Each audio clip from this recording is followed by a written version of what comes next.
আসসালামু আলাইকুম দর্শক, আমন্ত্রণ জানাচ্ছি beyond border sports presence dug out dialogue powered by rabbithole BD. আজকের দিনের সেকেন্ড ম্যাচ নিয়ে যদি আমরা আলোচনা করি, সেখানে দুটো দল মুখোমুখি হয়েছিল, সিলেট এবং রংপুর।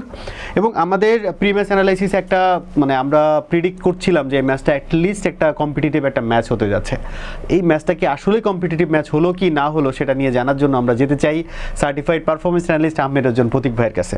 প্রতীক ভাই, ম্যাচটা কি কম্পিটিটিভ হলো? না, খুব একটা না। আসলে যে মোমেন্টে সিলেট টাইটান্স ব্যাটিং পেলো তখনই অনেকটা ডিসাইডেড হয়ে গেছে যে আসলে ম্যাচটা কারা জিতে যাচ্ছে। এবং গতকালকে আমি কিন্তু বলেছিলাম যে যারা চেস করবে তাদের পক্ষে জয়ের পাল্লা ভারী থাকবে, এবং রংপুর রাইডার্স কিন্তু আজকে টোটালটা খুব ইজিলি চেস ডাউন করে ফেললো।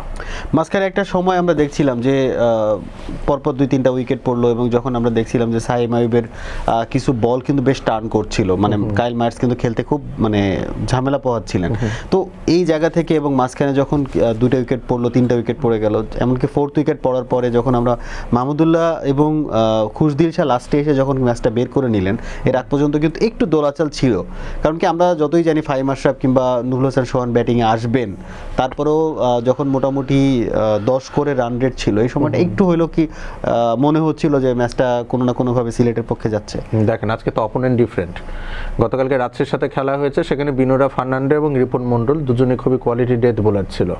আর সিলেট টাইটান্সের স্কোয়াডটা নিয়ে আমি সবসময় বলেছি যে মোহাম্মদ আমিরের যে পেয়ারটা ডেথে বল করার ক্ষেত্রে সেটা কিন্তু মিসিং রয়েছে। তো আজকে কিন্তু সেটা হয়েছে।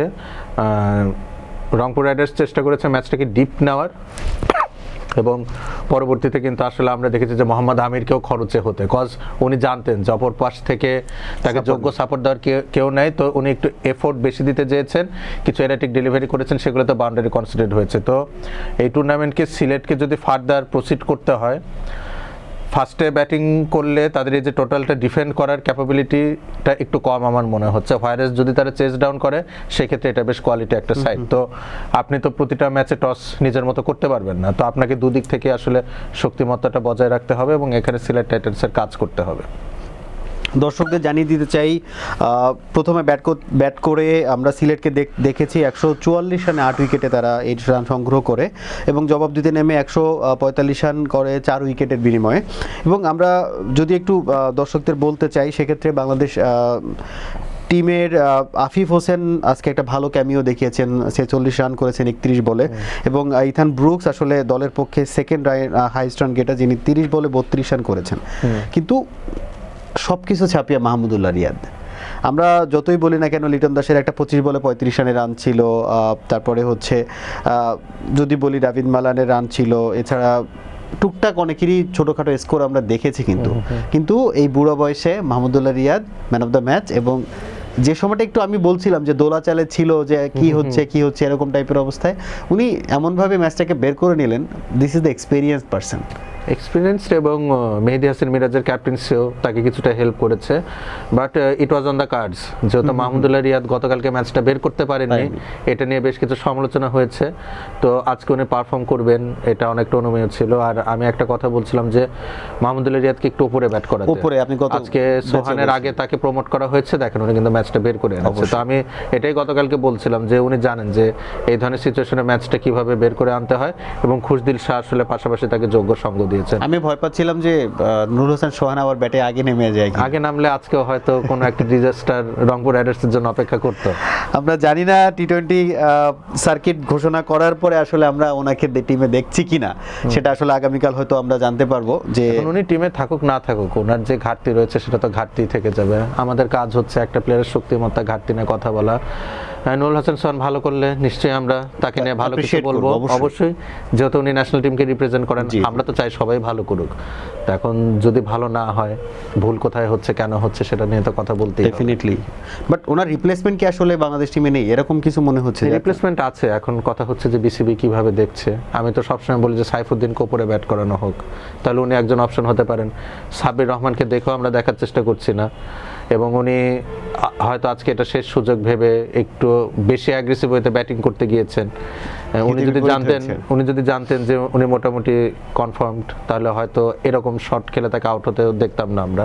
তো অনেক কিছুই রয়েছে, কথাবার্তা রয়েছে, অনেক ইফস অ্যান্ড বাটস রয়েছেন। তবে দিন শেষে আমাদের এটাই চাওয়া, যারা ন্যাশনাল টিমকে রিপ্রেজেন্ট করবেন তারা ভালো করবেন। অবশ্যই। আমরা আজকের ম্যাচ নিয়ে একটু জানতে চাই যে 144 আসলে কি রানটা কম ছিল নাকি? 20 থেকে 25 রান কম ছিল। আসলে প্ল্যাটফর্মটা কিন্তু ছিল। আফিফ হোসেন এবং ইথান ব্রুকসের পার্টনারশিপের পর শেষ 5 ওভারে যদি 50 থেকে 55 রান তুলতে পারত, রানটা কিন্তু 160 বা 165 এরকম হতো। সেক্ষেত্রে কিন্তু রংপুরকে টাফ ফাইট দেওয়া যেত।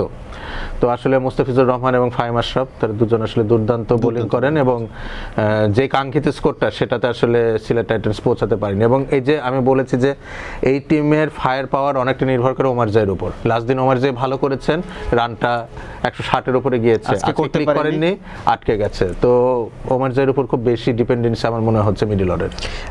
আপনি মুস্তাফিজ এবং ফাহিম আশরাফের কথা বলছেন, আমি একটু দর্শকদের উদ্দেশ্যে জানিয়ে দিতে চাই দুজনের বোলিং ফিগারটা। মুস্তাফিজ 4 ওভারে 24 রানে 3 উইকেট নিয়েছেন এবং ফাহিম আশরাফ 4 ওভারে 18 রানে 3 উইকেট নিয়েছেন।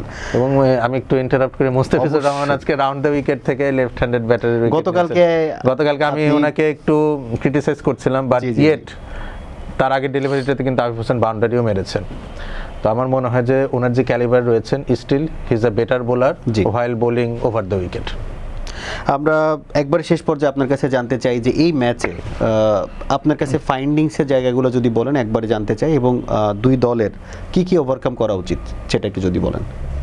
আমার মনে হয় টপ অর্ডার রংপুর রাইডার্সের দাভিদ মালান, লিটন দাস, তাদের কাছ থেকে আমরা প্রথম ম্যাচে যেমন পারফরমেন্স দেখেছি, অ্যাজ আ পার্টনারশিপ আমি চাইবো যে তারা এইভাবে পারফর্ম করুক, তাতে লোয়ার ডাউন দি অর্ডার যে ব্যাটাররা থাকেন তারা ফ্রিলি খেলতে পারবেন। এবং সিলেট টাইটান্সের ক্ষেত্রে আমি সবসময় একটা কথা বলে আসছি যে ডেথ বোলিং, মোহাম্মদ আমিরের সাথে একজন যোগ্য সঙ্গী দরকার, যেই সময় ধরেন আপনার 4 ওভারে 40 বা 4 ওভারে 35 এরকম রান ডিফেন্ড করা যায়। এটা একটা ফাইন্ডিং। আর সাইম আইয়ুব, আমার মনে হয় সাইম আইয়ুবকে নিয়ে একটু ভাবনা চিন্তার সময় এসেছে। যেহেতু ফ্র্যাঞ্চাইজি ক্রিকেট, আপনি যদি ফর্মে না থাকেন আপনার থেকে বেটার রিপ্লেসমেন্ট এনে দিতে হবে আর কি। এটা তো ইন্টারন্যাশনাল ক্রিকেটে হয় কি যে ফ্র্যাঞ্চাইজি লিগের থেকে অপশন একটু কম থাকে, সেই ক্ষেত্রে প্রতিভাবান কোনো প্লেয়ারকে কয়েকটা ম্যাচ চেষ্টা করা হয়। কিন্তু যেহেতু সাইম আইয়ুব খুব একটা ছন্দে নেই এবং এখানে বিদেশি প্লেয়ার অনেকে ডাগ আউটে বসে আছেন, কিছুটা হয়তো হেল্প করছে, হেল্প করতে পারে। রোল তো ব্যাটসম্যান, হ্যাঁ, তো সেই জায়গায় আমার মনে হয় সাইম আইয়ুবকে 1-2টা ম্যাচ অফ করা যেতে পারে কিনা, বা উনি হয়তো সম্ভবত ন্যাশনাল ডিউটিতে কলডো হয়েছে, চলে যাবেন আর কি। তো মঈন আলী আসবেন 5 তারিখে, আমার মনে হয় তখন এই জায়গাটা কিছুটা রিজলভ হয়। বাট ডেথ বোলিংটা হয়তো একটা প্রশ্নের জায়গা থেকে থাকবে সিলেট টাইটান্সের জন্য। আমরা আশা করি প্রত্যেকটা দলই তারা যেটুকু ঘাটতি আছে সেই ঘাটতিটুকু আমরা যেভাবে দেখছি, দর্শকরা যেভাবে চাচ্ছেন সেভাবে তার ওভারকাম করুক এবং একটা ভালো কম্বিনেশনে টিমটাকে শেপ আপ করে পরের রাউন্ডগুলোর জন্য আরও ভালো কম্পিটিটিভ একটা খেলা উপহার দেন। ধন্যবাদ প্রতীক ভাই আপনাকে। দর্শক, আমরা আজকে এখানেই বিদায় নিচ্ছি। আপনাদের কাছে জানতে চাই আপনাদের কাছে বিপিএল কেমন লাগছে, কিংবা আপনারা বিপিএলকে কেমনভাবে দেখতে চান। এই শীতের মাঝে আপনাদের বিপিএল কতটুকু আনন্দ দিচ্ছে সেটাও আপনাদেরকে আমাদেরকে জানাবেন। ততক্ষণ পর্যন্ত ভালো থাকুন। পরবর্তী ম্যাচ দেখার আমন্ত্রণ জানিয়ে বিদায় নিচ্ছি। ভালো থাকবেন, সুস্থ থাকবেন। আসসালামু আলাইকুম।